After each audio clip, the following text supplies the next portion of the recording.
అన్ని నియోజకవర్గాలకు ఎంపీ ఒక్కరు ఉంటారు.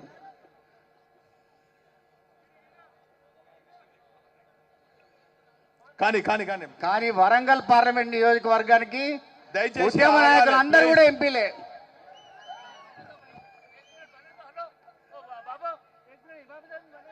एक मिनट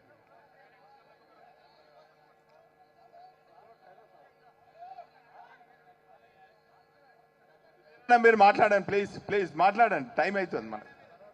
మీకు తెలుసు వరంగల్ నియోజకవర్గంలో కూడా వరంగల్ పార్లమెంట్ నియోజకవర్గం లోపల అందరికంటే ఎక్కువ తెలిసింది వర్ధనపేట నియోజకవర్గం వాళ్ళకే. ఎందుకంటే ఇక్కడ ఒక ఆయనదేమో సంతూరు ఉన్నది, ఇక్కడ ఒక ఆయనేమో 2 సార్లు ఎమ్మెల్యే గెలిచిండ్రు. ఇక ఆయన సంగతి ఈయన సంగతి మీకు తెలిసిందే.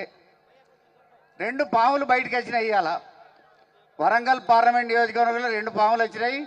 2 పాములకు గురువు ఒక్కడే.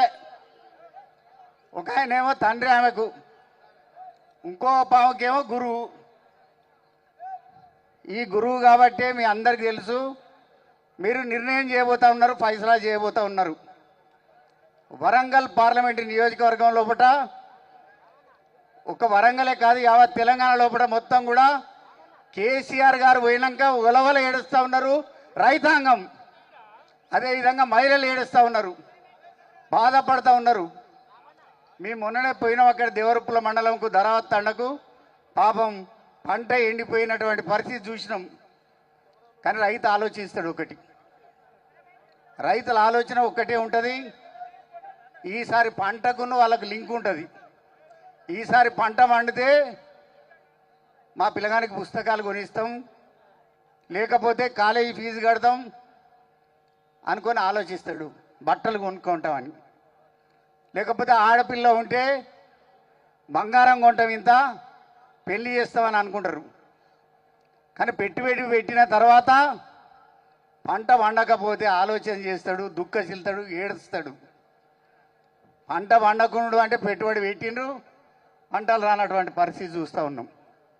ఇటు రైతాంగం కానీ ఇటు పల్లె ప్రగతిలో కూడా మనం చేసిన కార్యక్రమాలు అన్నీ చూసింది మీరు, పట్టణ ప్రగతిలో కూడా కార్యక్రమాలు చూసింది మీరు. ఇవన్నిటిని చూసిన తర్వాత జనరల్గా పంటలు పండకపోయినా నీళ్లు రాకపోయినా ఆకాశం వైపు చూసేది అందరూ, మొగులు దిక్కు చూసేది. కానీ ఇవాళ పంటలు పండకపోతే నీళ్లు రాకపోతే కేసీఆర్ దిక్కు చూస్తుంది అందరూ. కాబట్టి వర్ధనపేట నియోజకవర్గం లోపల ఒక చైతన్యవంతమైనటువంటి ప్రజానీకం ఉన్నారు, చైతన్యవంతమైనటువంటి ఓటర్లు ఉన్నారు. అదేవిధంగా ఆనాడు కంటి వెలుగు లేకపోయా, న్యూట్రిషన్ కిట్లు రాకపోయా, కేసీఆర్ కిట్లు లేకపోయా, ఆడవాళ్ళకు మహిళలకు 2500 ఇస్తారు, 2500 రాకపోయా, ఇట్లా అనేక రకాల ఆసరా పెన్షన్లు రాకపోయా. ఆసరా పెన్షన్లు 4000 ఇస్తామని చెప్పి అర్రాసుపాట పడినట్టు 4000 కాదు కదా జనవరి నెల ఎగ్గొట్టిరి అని ఇట్లా వృద్ధులు అనేక రకాలైనటువంటివి జరుగుతూ ఉన్నాయి. మీకు తెలిసినటువంటి విషయం, ముఖ్యంగా వర్ధనపేట నియోజకవర్గంలో తెలుసు.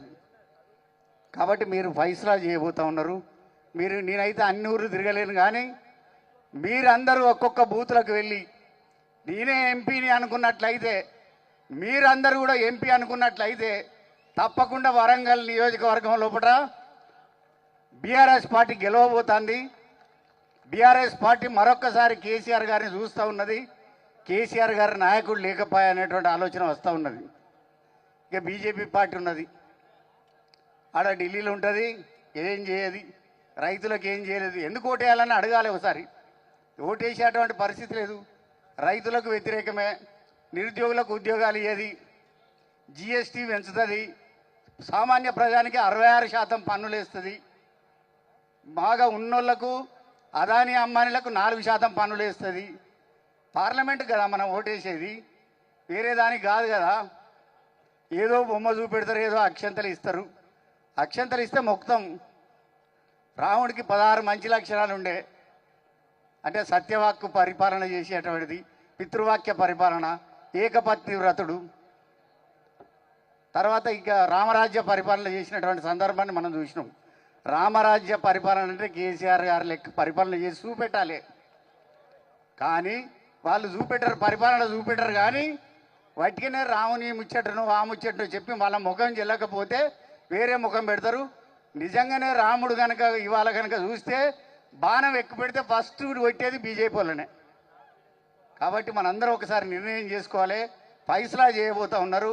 ఇక్కడ ఉండేటువంటి వాళ్ళందరూ మాట్లాడిన గతంలో వట్టి అబద్ధాలు ఎన్నైతే మాట్లాడినరో, అదేవిధంగా అబద్ధాల పరిపాలన ఏ విధంగా చేస్తూ ఉన్నారో, మరి అదేవిధంగా ఇవాళ అబద్ధాల మీదనే అబద్ధాల మాటల మీద ప్రభుత్వాన్ని నడిపిస్తున్నటువంటి సందర్భాన్ని మనం చూసినాం.